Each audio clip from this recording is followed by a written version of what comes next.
The evening Daniel Reeves would remember for the rest of his life began with a doorbell. He opened the door and froze.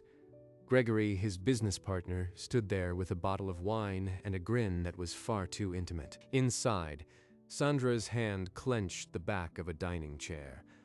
She knew that smile better than Daniel ever should have. "Daniel, surprise. Hope it's all right," Sandra said dinner would be small. "Gregory, you are early. I didn't realize Sandra invited you." Oh, darling, I thought I mentioned it.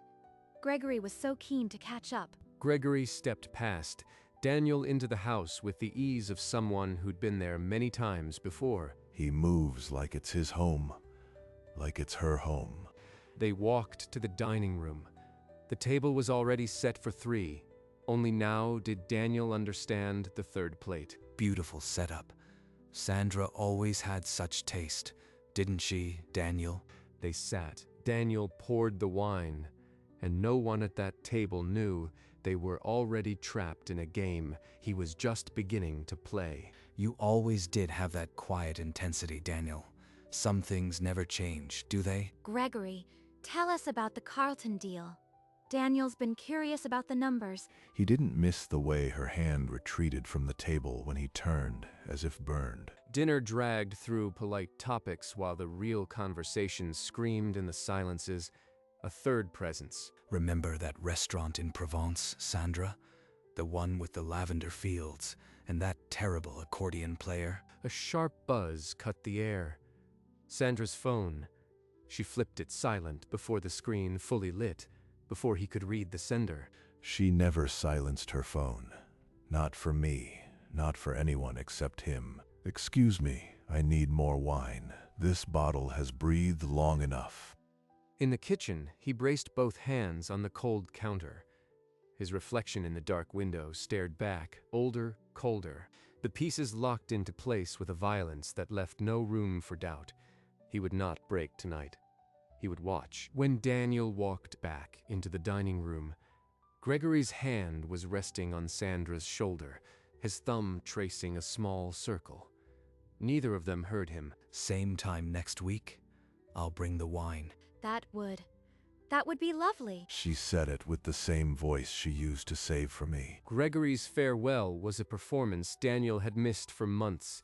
He walked him to the door without a word, then retreated to his study. Sleep was impossible. At 2 a.m., Daniel sat in the dark, scrolling through a mental ledger of the past year's decisions. The expansion into Phoenix. Gregory said it was too risky. 3 months later, his brother-in-law's firm moved in. He pulled old financial reports from a locked drawer. The pattern was there, hidden in plain sight. Cancelled ventures, redirected contracts, all benefiting subsidiaries Gregory quietly controlled, and each move aligned with a time. Sandra had been secretive, with phone calls taken outside, with a coldness that had crept into their bed. Daniel closed the files.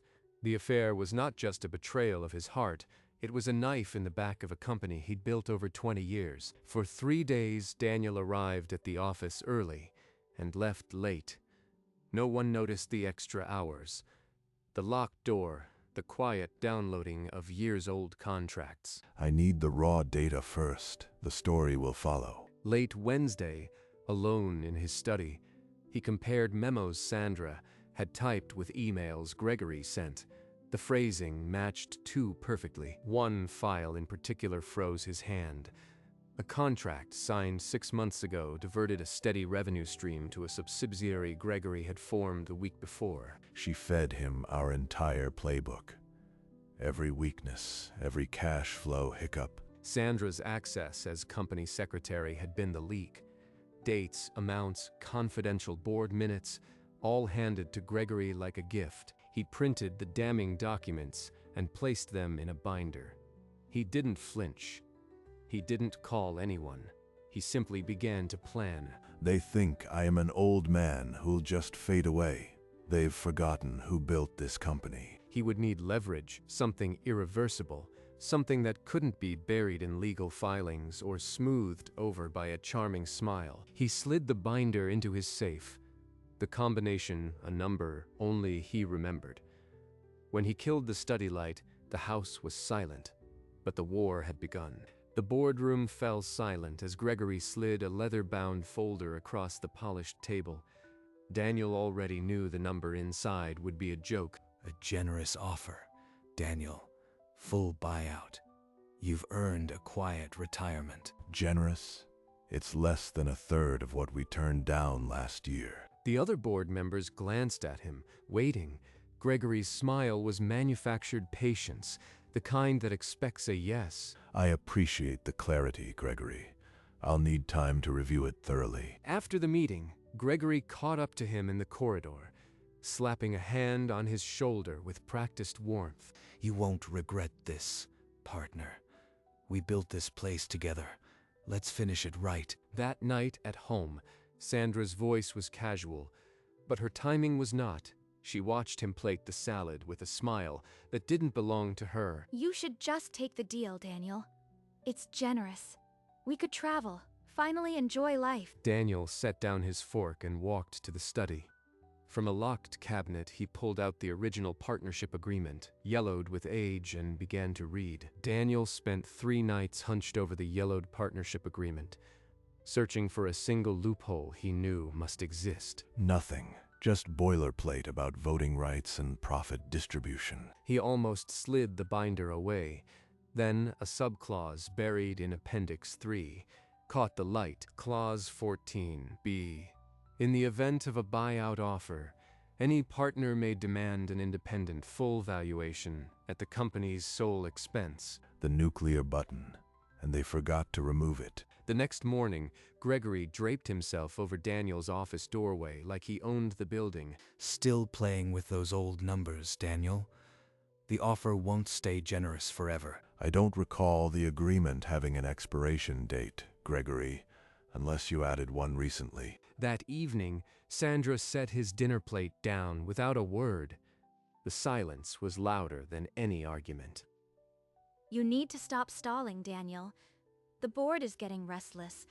We need to move on. Alone in his office, Daniel copied the clause onto a clean sheet and picked up the phone. He dialed a number he hadn't called in 5 years. Judge Harold Lohman listened without interruption.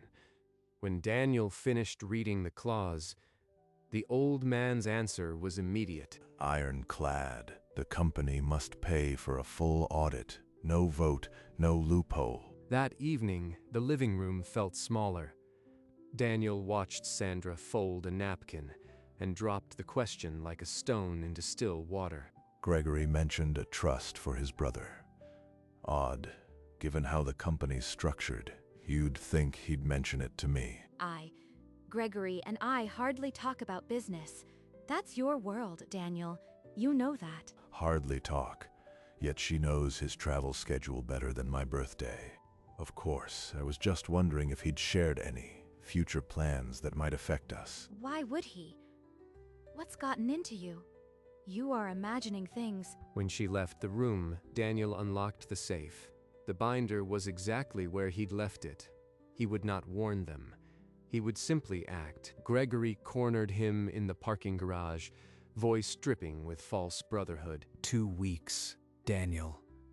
That's all I can give you.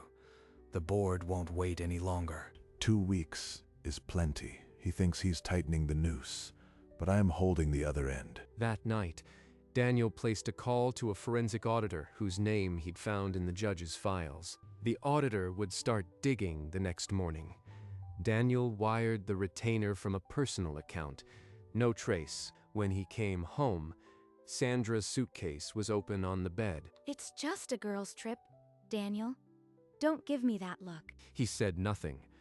After she left for the bathroom, he installed a recording app on the house phone line. 48 hours later, he sat in the study, headphones on, the playback confirming everything. He's dragging his feet. Push him. Once he signs, we're set for life. On Tuesday morning, 3 days before Gregory's deadline, the forensic auditor called Daniel's private line. Mr. Reeves, the preliminary review is complete. The company's true value dwarfs the buyout offer. Significant irregularities exist. Triple was my guess. They underestimated both me and the company we built. He ended the call and walked to the empty boardroom. The chairs stood ready for a reckoning that was 7 days away. He dialed the board secretary from his private office and scheduled a meeting for the following Monday, the day the final report would arrive. He made sure Gregory's name topped the list. Then he returned to his study, where a sealed envelope from the auditor waited. He did not open it. He slid it into the safe alongside the black binder, then closed the heavy door. 7 days. Let them enjoy their last week of certainty. That night, he sat across from Sandra with a calm that made her push her salad around the plate, untouched. The trap was set, the clock was ticking. Gregory and Sandra had no idea they were already paying the price. Sandra returned from her trip with a tan and a forced lightness in her step. Daniel greeted her with a kiss on the cheek that felt like a formality. You seem quiet. Did something happen while I was gone? Not a thing. It was a quiet week. Just work. At the office the next morning, Daniel sat in the boardroom with a stack of contracts Gregory thought were long buried. Daniel, revisiting ancient history. I thought we were looking forward. Just ensuring nothing got overlooked. You know how I am about details. Later, Gregory cornered Daniel by the coffee machine. His voice lowered to a concerned whisper that didn't reach his eyes. Everything okay, Daniel? You've been different lately. Is there something you need to tell me? Never better, Gregory. In fact, I think everything's about to become very clear. The silence that followed was louder than any accusation. Gregory's hand stilled on his cup. For the first time, he looked at Daniel with something that wasn't arrogance. The Sunday before the board meeting, Daniel sat in his study, the house dark around him, and finally opened the auditor's final report. 3.2 times his lowball. They thought they could steal my life's work, and I'd thank them for it. He photocopied the report, then added the affair evidence, the recorded call, the diverted contracts, Sandra's leaked memos. He slid one set into a board envelope marked confidential. The second went into a manila envelope with his divorce lawyer's address. They'll both be served on the same day. The day I take back everything. At midnight, the house silent. He opened his laptop and began a single email to Gregory. 3 lines, no greeting. See you at the board meeting. Bring the partnership agreement. He pressed send before doubt could find a crack. The house's silence became the stillness before a storm. No going back now. But then I've been going back for 20 years. This is the first forward step I've taken in weeks. He stared at the screen until the status changed to read. Gregory was awake. The battle had officially begun. The phone rang in the dark, and Sandra's answering voice was already tight with fear. He knows, Sandra. He sent an email. Bring the partnership agreement. What did you tell him? Nothing. I swear. What did you do? The night stretched into a hollow morning. When Daniel walked into the dining room, Sandra was already there, white-knuckled and shaking. What have you done, Daniel? Gregory called me in a panic. What did you do? Exactly what you and Gregory have been doing to me for over a year. I am taking back control. She didn't deny it. Her mouth opened, but the lie couldn't make it past the truth in his eyes. He picked up his briefcase and walked past her as if she were already a stranger. Sandra stood frozen in the hallway, the echo of the front door closing like the final nail. In the car, the engine hummed a cold requiem. Daniel didn't look back at the house where his marriage had ended. Daniel arrived at the boardroom before anyone. He placed the sealed auditor's report face down at his seat and waited. 20 years of partnership. He forced my hand. This is how it ends. Gregory walked in with forced swagger, but his hands trembled as he set down his briefcase. Daniel, you are early. I hope you haven't done anything rash. Nothing rash, just following the partnership agreement. Clause 14b. You remember that one? The other board members shuffled in, confused by the extra documents placed at each seat. Before we proceed, I am invoking Clause 14B. I request the independent valuation be presented now. The auditor's final report was distributed. The room went completely still as pages turned. Gregory's face drained of color.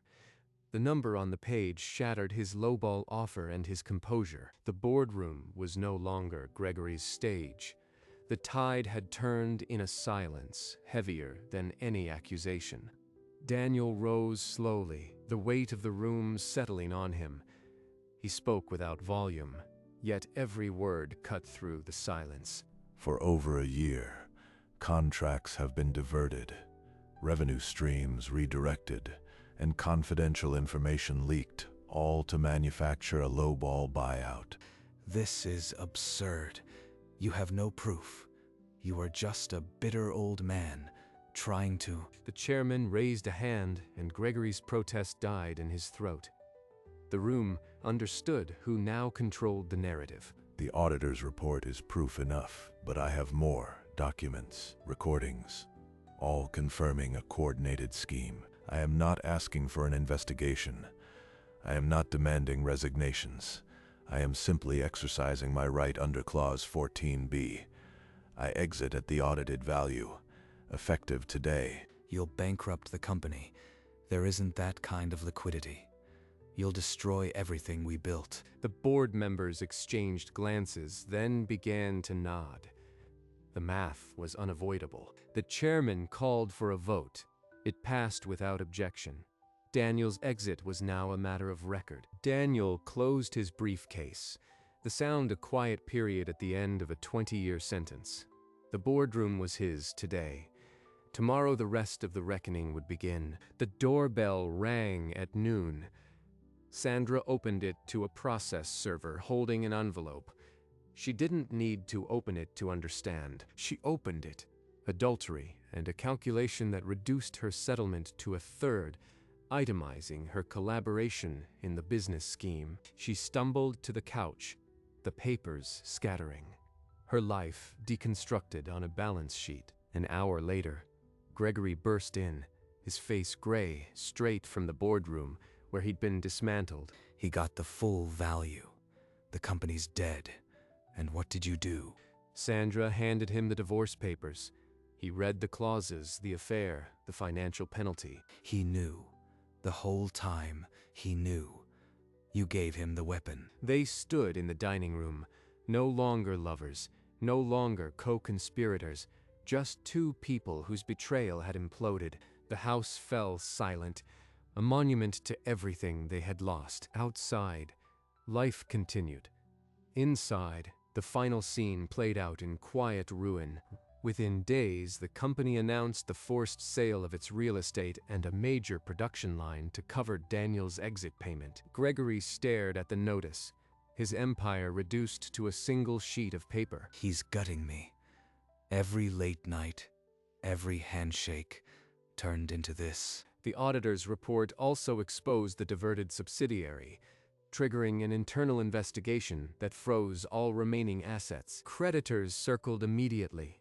Suppliers canceled long-standing contracts.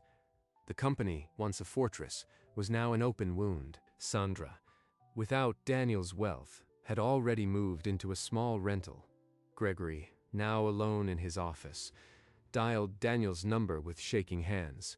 Daniel, please. There's a way to undo this. I'll give you back the shares. Anything. Just stop the creditors. In his study, Daniel listened to the silence before hanging up. No words were necessary. The dial tone filled Gregory's ear, a hollow thread between what he'd planned and what he'd just lost. He was trapped in a company he couldn't afford and a relationship already ash. Daniel had simply stopped saving them. Alone in a cramped rental, Sandra sat on the edge of a mattress and dialed Daniel's number one last time. In his study, Daniel watched the caller ID flash on his desk phone. He let it ring. Pick up, please. I just need to understand why. The ringing stopped. The line between them became a permanent silence that same afternoon. The board called an emergency session. Gregory was not invited to speak. A motion to strip him of all managing authority passed unanimously. His own hand-picked board turned their backs. In his study, Daniel held the final settlement check. 7 figures, the exact value of a lifetime's work, recovered. He slid a blank white card from a drawer and wrote a single, carefully chosen word on it. The note was addressed to Gregory. It read, "Partner." He mailed it from a post box 2 towns over. The final punctuation on a 20-year sentence. 2 days later, a knock rattled the front door. Daniel opened it to find Gregory hollow-eyed and unshaven, still wearing the blazer from the boardroom. You have to stop this. Reverse the exit. I'll do anything. Daniel stepped aside without a word, letting him into the half-empty house. The living room was already stripped, boxes stacked, the dining table bare. I admit it. Sandra and we were wrong, but destroying the company doesn't fix anything. You are killing everything we built. We built it. Then you tried to steal it. You slept in my bed and you smiled at my table. It was a mistake. A year-long mistake. I'll sign over my shares. Give you back what I cost you. Just make it stop. You took my wife and tried to take my company. I am taking back my worth. There's nothing left to negotiate. Daniel's arm pointed toward the door. The gesture was small and absolute, a judge delivering a sentence that required no gavel. Gregory walked out without another word. The door closed behind him with a click that sealed a 20-year partnership into the past. Daniel stood in the quiet house. For the first time in a year, the silence felt like his. Daniel walked through the house one last time. The rooms echoed with absence. That chair. I found the claws here at 3 a.m. with the world on my shoulders. He paused in the dining room, where the ghost of a dinner party still clung to the walls. He smiled there, right there with her scent on his collar. There was no triumph in his step, only the quiet weight of a man who had outlasted a storm. He took the last box, a small, unremarkable carton, containing only the original partnership agreement. He locked the door without ceremony. The key turned with a final, heavy click. Outside, the evening was cool and still. He set the box in the trunk and got into his car. It's over. Not one. Over. That's enough. The engine turned over. He drove away without looking in the mirror. The office tower rose ahead, lights still burning in boardroom windows. He didn't slow down. That place isn't mine anymore. Let Gregory explain the empty chairs. He passed the restaurant where he'd first suspected, its outdoor tables empty under the evening sky. A memory surfaced, sharp and unwelcome. Sandra's laugh, Gregory's hand beside hers on the white tablecloth. He blinked, and the memory dissolved. The restaurant was just a building again. The road ahead was empty, a dark ribbon unwinding toward the hills. He turned on the radio. A quiet jazz piece filled the car, soft as exhaled breath. His grip on the steering wheel relaxed, fingers uncurling one by one. First time in a year my hands aren't fists. The city shrank in the rearview mirror. Daniel Reeves drove forward, and he didn't look back. He pulled off at a scenic overlook, the city sprawling below in orange light. The engine died, and he sat for a moment, listening to the silence. He stepped out into the cooling air, his white Oxford rumpled from the drive. The sunset painted the sky in deep oranges and purples, the glass towers catching the last light. That skyline, I helped build that, and they tried to take it. Tried. He stood at the railing, hands loose, shoulders dropping. No phone buzzed. No document demanded his signature. The world was just this. A small, almost imperceptible smile crossed his lips. Not joy, a finished story. He stayed until the first stars appeared, then turned back toward the car. But this time, he didn't drive away. He just sat, watching the city lights blink on, one by one, time lost meaning. Daniel sat in the dark, the city below him, a circuit board of fading memories and old resentments that no longer stung. He remembered the claws, a buried weapon in a yellowing appendix, and how his hands had trembled when he first read it. He remembered Sandra's smile from across the dinner table, and the sound of her phone buzzing with another man's name, a sound he'd learned to hate. But those memories were like old receipts, proof of a transaction that had already cleared. Daniel Reeves didn't destroy them. He simply stopped saving them. That was the whole of his revenge, the simple, final absence of rescue. There would be no dramatic confrontation, no cathartic speech, no last word. Just a man who built, was betrayed, and chose to walk away with his worth intact and his head held high. The lights of the city blinked on, indifferent, and he was at peace, fade to black.